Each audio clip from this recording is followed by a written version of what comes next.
আজকের এই লেসনে আমরা দেখব Adobe XD লেয়ার। সো আমাদের যখন কোনো একটা ডিজাইন আমরা করি তখন প্রত্যেকটা এলিমেন্টে একটা নতুন করে লেয়ার থাকে, অর্থাৎ এক একটা ধাপ থাকে। সেই ধাপ অনুযায়ী কিন্তু আমাদের ডিজাইনগুলো করতে হয়।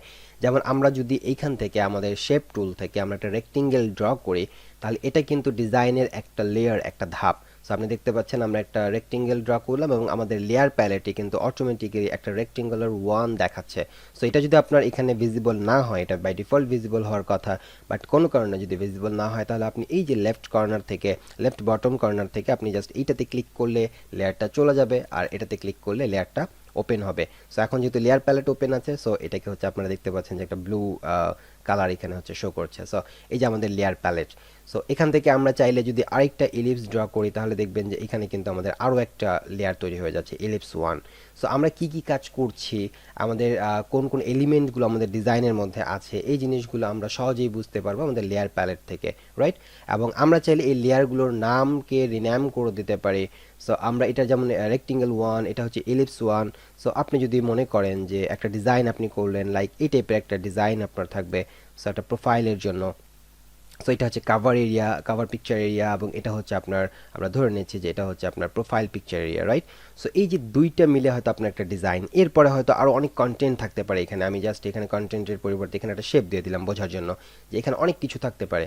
সো এই জায়গাটা কি, এই জায়গাটা আপনার হচ্ছে প্রোফাইল এরিয়া, রাইট? সো এখানে কি এই যে এই সার্কেলটা, এটা হচ্ছে প্রোফাইল পিকচার। তো আপনি ডাবল ক্লিক করেন লেয়ারের মধ্যে, আপনি বলে দিতে পারেন, রিনেম করে দিতে পারেন যে profile picture, right? Profile picture. এবং আপনি এটাকে বলতে পারেন যে এটা হচ্ছে আমাদের নর্মালি কি, এই যে এটা আমরা যদি সিলেক্ট টুলে যাই এবং এটাকে আমরা বলে দিতে পারি যে এটা নর্মালি হচ্ছে আমাদের cover picture area, cover picture আমরা বলে দিতে পারি। এবং একই সাথে আমাদের এই দুইটা মিলে যেহেতু একটা কম্পোনেন্ট হবে বা একটা গ্রুপ হওয়া উচিত, যে প্রোফাইল পিকচার এবং হচ্ছে আমাদের কাভার পিকচার একসাথে থাকবে। সো আমি যদি দুইটাকে সিলেক্ট করি তাহলে দেখেন আমাদের লেয়ার প্যালেটে কিন্তু দুইটাই সিলেক্ট হয়ে যাচ্ছে। এখন আমরা চাইলে কি করতে পারি, কন্ট্রোল জি দিয়ে কিন্তু একটা গ্রুপ করে দিতে পারি। অর্থাৎ এটা হচ্ছে আমাদের নর্মালি প্রোফাইল সেকশন, বা আপনি বলতে পারেন যে profile header. So profile header. তাহলে এই যে এভাবে যখন আপনি রিনেম করে রাখবেন লেয়ার প্যালেটে, যে কেউ দেখে কিন্তু বুঝে যাবে যে আসলে কোথায় কোন কাজটা করা আছে। এবং এই ফোল্ডার আইকনে যদি কেউ ক্লিক করে তাহলে দেখবেন যে যে আগের ভিতরে যে লেয়ারগুলো ছিল, সিঙ্গেল ইন্ডিভিজুয়াল লেয়ার, সেগুলো কিন্তু শো করছে। সো আবারও ক্লিক করলে এটা ওপেন, ক্লোজ হয়ে যাবে। এবং আপনার যদি মনে হয় যে এই প্রোফাইল হেডারটা তো আসলে উপরে থাকার কথা, রেক্টেঙ্গেল টু এটা তো পরের শেপ, এটা তো পরে নিচে থাকার কথা, সো দেন তখন আপনি কিন্তু চাইলে এটাকে এইভাবে উপরের দিকেও নিয়ে যেতে পারবেন। সো জাস্ট ড্র্যাগ করে উপরের দিকে ড্রপ করে দিলেই নর্মালি সেটা উপরে সেট হয়ে যাবে। সো এটা হচ্ছে আমাদের লেয়ার রিনেম করার একটা অপশন। আপনি চাইলে সেটাকে লক করে দিতে পারেন। যখন আপনি লক করবেন তখন দেখেন এখানে একটা লক আইকন দেখাচ্ছে, আপনি চাইলেও এটা কিন্তু আর মুভ করতে পারবেন না, এটার কোনো ধরনের কাজ করতে পারবেন না।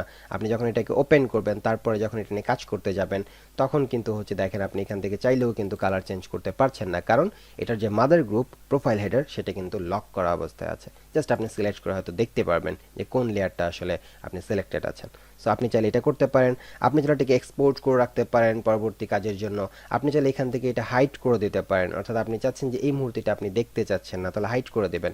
সো আমাদের কি এই যে এটা সিলেক্ট করা ছিল, দেন হচ্ছে আমাদের এটা দেখা যাচ্ছে। সো আমি যদি প্রোফাইলটাকে এটাকে টোটালি হাইড করে দিতে চাই তাহলে দেখেন এটা কিন্তু টোটালি আমাদের হাইড হয়ে যাবে।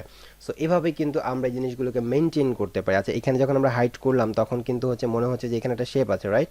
আসলে কিন্তু এখানে শেপ না, আসলে আমরা এটা যখন সিলেক্ট করছি ওটা বোঝার জন্য। এখন দেখেন এখন কিন্তু আপনি সিলেক্ট করতে পারছেন না, কারণ এটা হাইড করা আছে, লক করা আছে। সো যখন আপনি এটাকে আনলক করে দেবেন, আনহাইড করে দেবেন, অর্থাৎ শো করে দেবেন, তখন কিন্তু চাইলে আবারও আপনি জিনিসগুলোকে দেখতে পারবেন।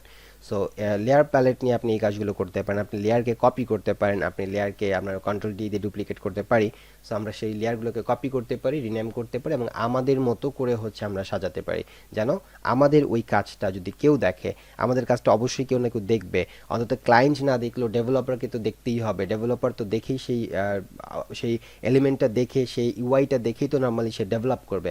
সো তার জন্য হলো আমাদেরকে এই জিনিসগুলো ডেভেলপার ফ্রেন্ডলি হিসেবে করার জন্য হলো আমাদেরকে, কারণ আমাদের এই কাজগুলো কিন্তু নর্মালি ক্লায়েন্ট দেখতে পারে। ক্লায়েন্ট যদি নাও দেখে, আমাদের ডেভেলপার যারা হবে, যারা যারা আমাদের ইউআই দেখে নর্মালি ডেভেলপ করবে, ডিজাইন করবে, তারা তো অবশ্যই দেখবে। সো তাদের জন্য আমাদের যতটা সম্ভব ইউজার ফ্রেন্ডলি করে তুলতে হবে, যতটা সম্ভব সেটা যেন হচ্ছে সহজবোধ্য করা যায়। কারণ আমরা যত সুন্দরভাবে সেই জিনিসগুলোকে গুছিয়ে দিতে পারবো, সে কিন্তু ডেভেলপ করার সময় সেটাকে বেশি প্রাধান্য দিবে।